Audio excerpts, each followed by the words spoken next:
Welcome back to Investigate Joe Rogan, the podcast where I fact check and investigate things that have been said on the Joe Rogan Experience. Today I will be looking at episode 1880 with Tulsi Gabbard. Tulsi Gabbard is in the news right now because she has left the Democratic Party, probably because she is a Republican, and she is now transitioning into becoming a podcaster.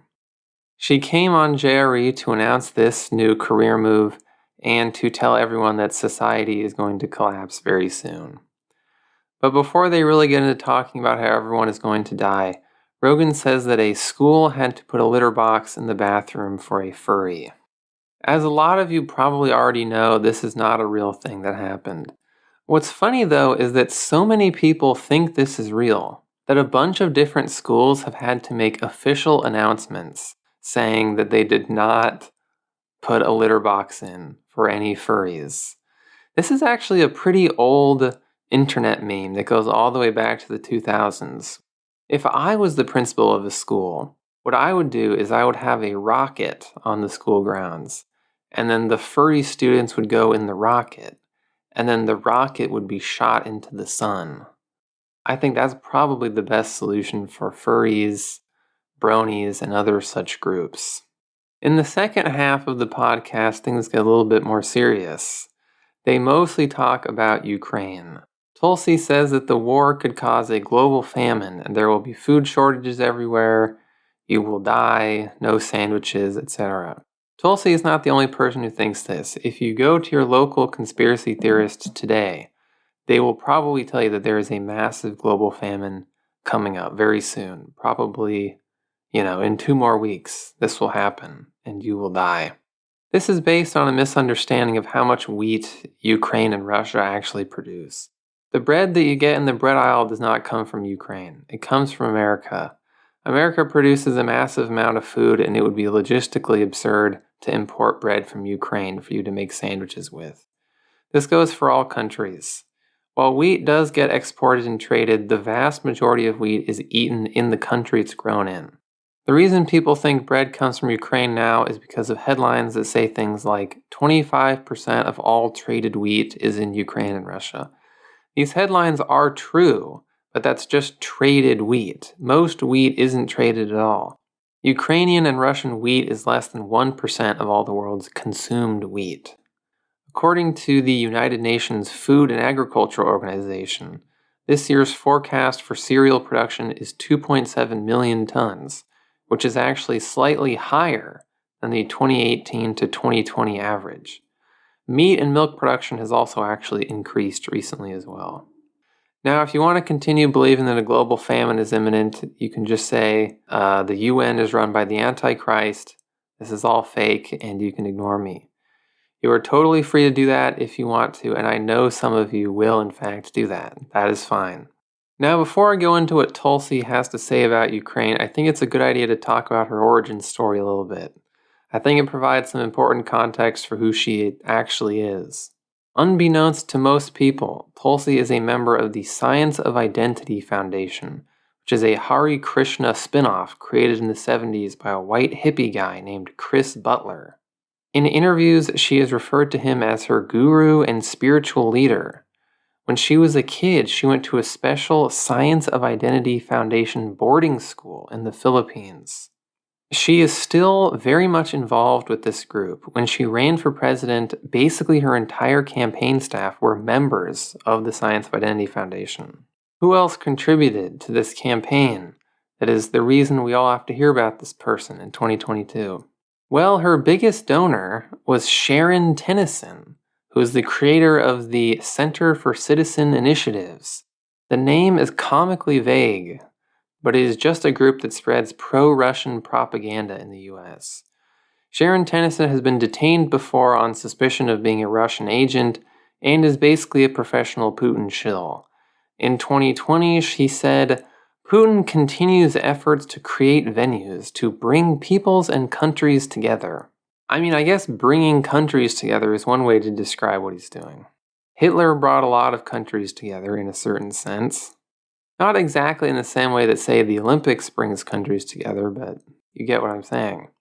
After Putin invaded Ukraine, Tennyson just said, I am deeply concerned about a NATO country being on Russia's borders in Ukraine. As for Putin's current dilemma, I'm sorry he felt he had to intervene in Ukraine. That was her official response. She's either the most obvious Russian psyop ever or just a complete vatnik. It's widely known that Russia has a ton of spies in the US and attempts to secretly influence America like they did in the 2016 election.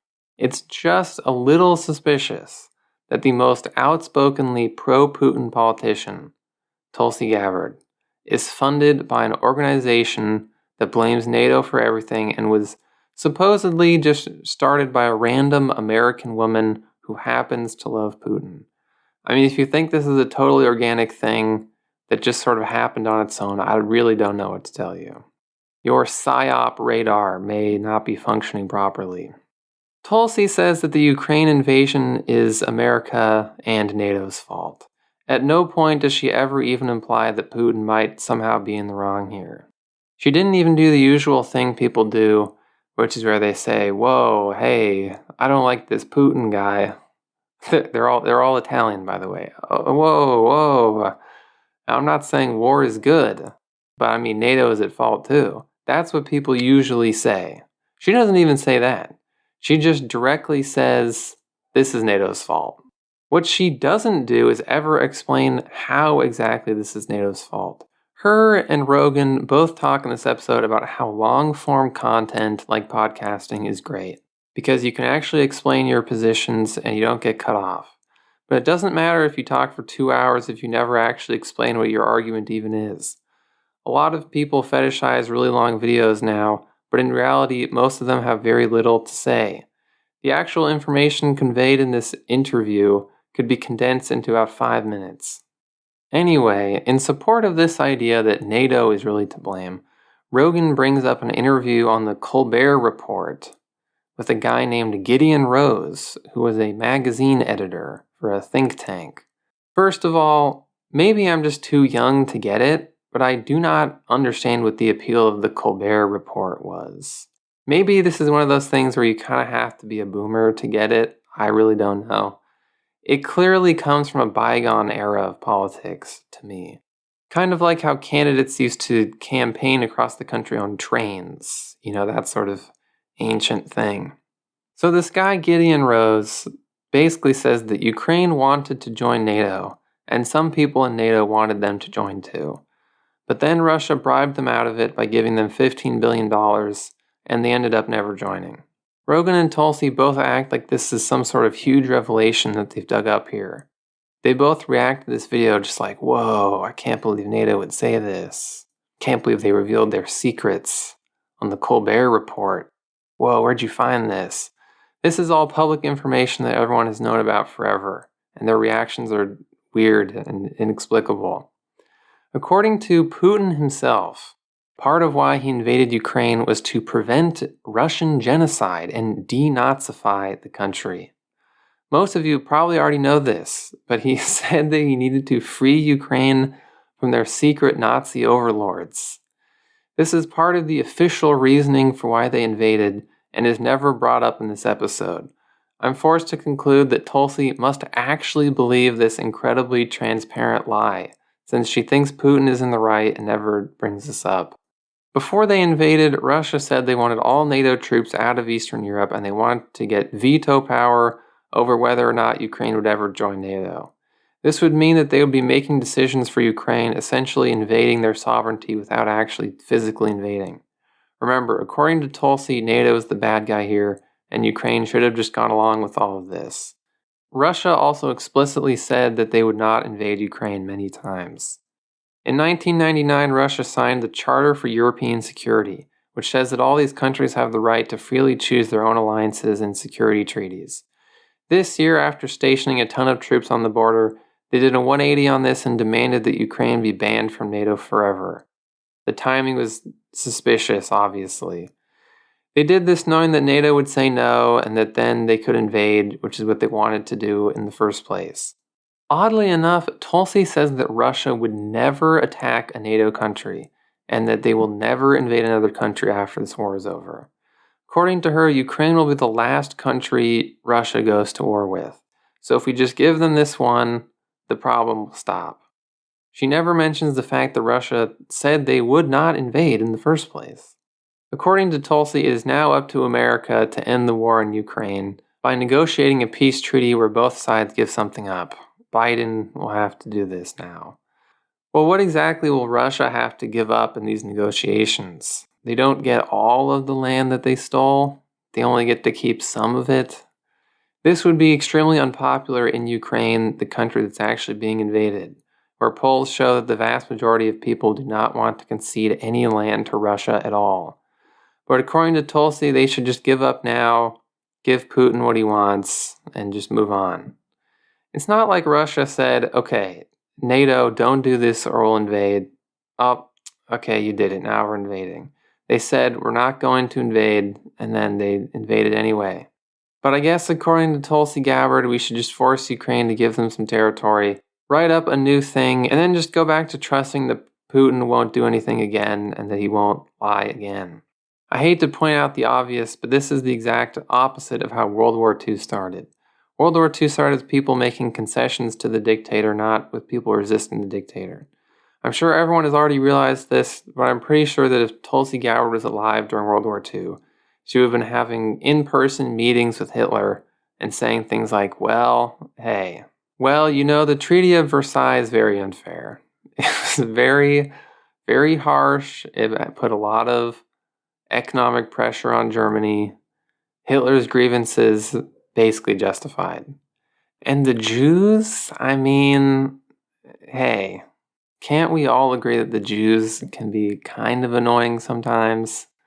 These Hawaiian Jews, I mean, let me tell you, that's probably what she would be saying. Then she would go on the Ye Olden JRE, which would be a radio program, because this would be the 1930s, and he would agree with her, and he would say, hey, you know, I don't know about this Hitler guy, but I mean, FDR is kind of a liberal. I mean, kind of like a woke libtard. Probably, I mean, he's promoting being unhealthy, too. The guy can't even do one push-up.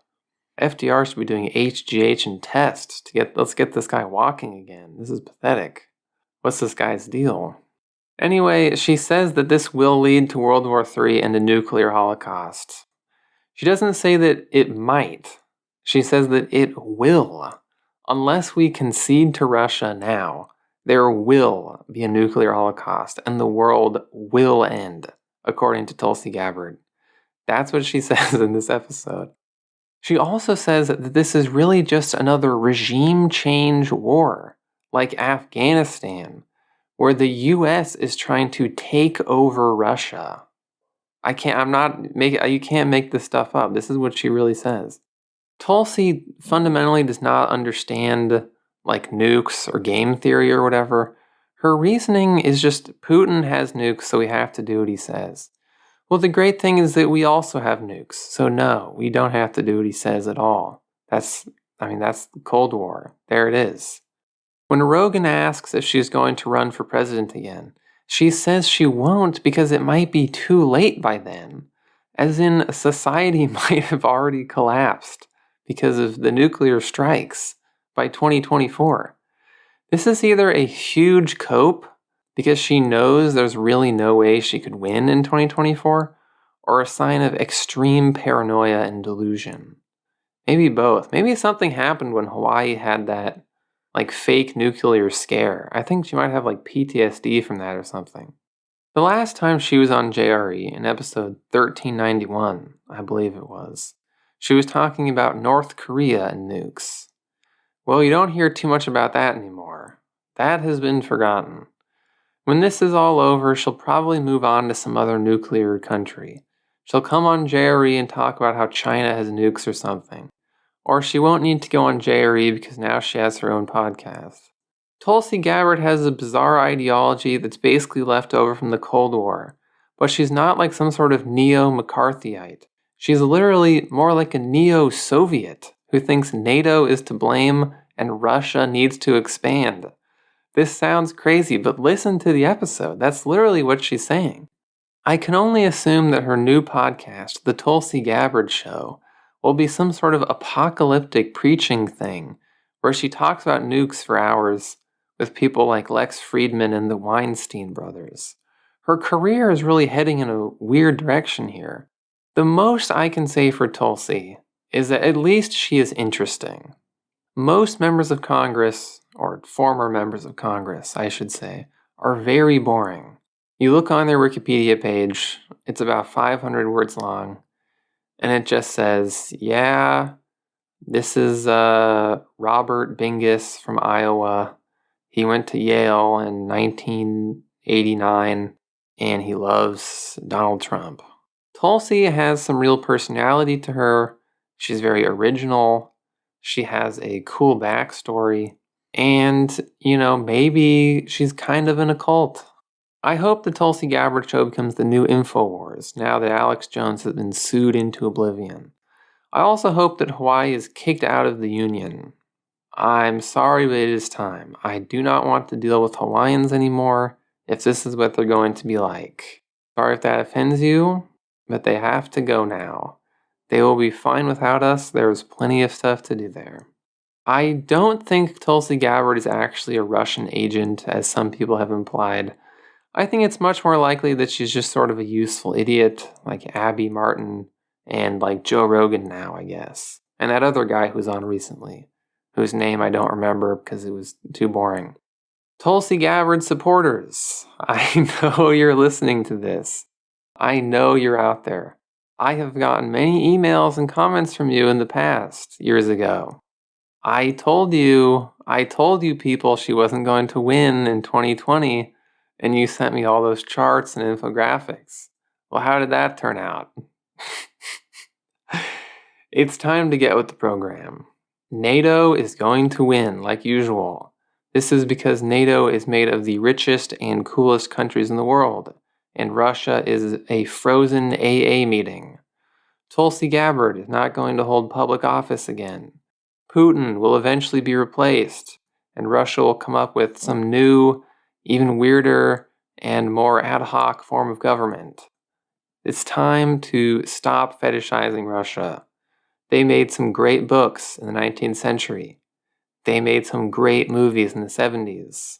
Some of the best movies ever, really. But that's over now. We're done with that. Join the military now. Recruitment numbers are down. You need to join. What do you really have going on that's better? Think about Israel. What's going to happen to Israel during all this? You need to save them. You also need to subscribe to the Patreon, which has a dozen bonus episodes now. Thank you for listening. I'll be back next week. Goodbye.